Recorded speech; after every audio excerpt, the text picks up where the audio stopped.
Add an Americano? Yes. Actually, I'm a Canadiano, but thanks for asking.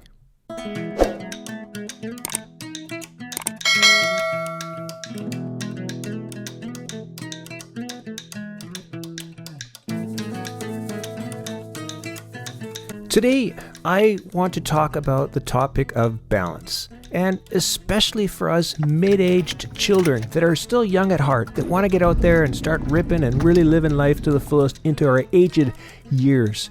We need to think about things like balance and coordination and how to maintain, activation of the muscles that coordinate our balance. It's an important thing. So today we're going to talk about how to do some exercises on land that perhaps are safe and, challenging, but not overly challenging, and will keep us in balance. So let's get started.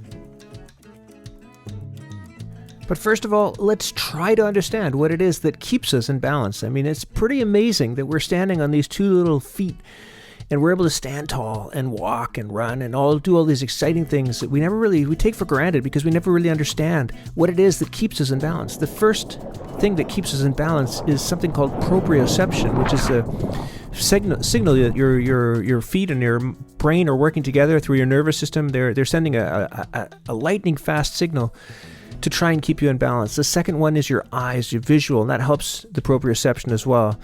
And the third one is our inner ear. It's our vestibular system. And of course, we're familiar with that if we've ever had an ear infection or perhaps even have surfer's ear.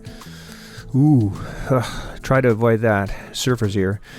And so what we need to understand is that these three things need to be working in unity to keep us in balance, and if we just lose one of them, the function, then it's difficult to maintain balance. But we can train them, and I think that's what it's important to understand, that being an aged surfer, or a surfer in general, one of the most important things is balance and coordination. And what is coordination? That's balance, right? You have to have your whole proprioception and vestibular and your visual, everything needs to be working in unity to keep you in balance and coordinating the movements on a wave.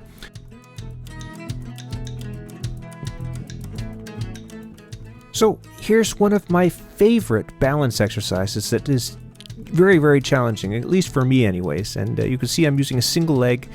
When I'm moving forward, when I'm coming from this position here with my leg out behind me, I'm swinging it forward. I'm actually activating at the moment my right glute.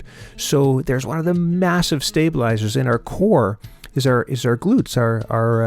They stabilize the whole center of our body. So it's very important to coordinate. You can also see my foot. It's very challenging.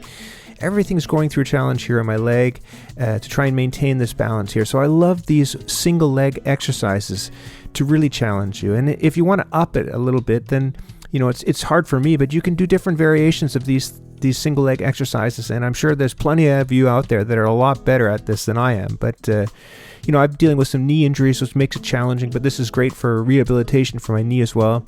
And you can also see my technique, I need to work on stretching my trail leg out a little bit further behind me, but I'm finding this one on my left leg really challenging. So it's great exercises to coordinate your balance and really get the right muscles activated to help you to maintain great proprioception and to really challenge your vestibular system and your visual as well. So great balance exercises, these single leg exercises. So quick question for you guys. Have any of you tried this Gibbard board? It looks really interesting and perhaps maybe it's something I should try out next. Let me know below in the comments section. I'd love to hear if you have any experience with any other exercises also as well, perhaps balance boards. Whatever works for you, let me know. Anyways, thank you guys for tuning in today. Hit subscribe if you haven't done so already, and we'll see you guys next time.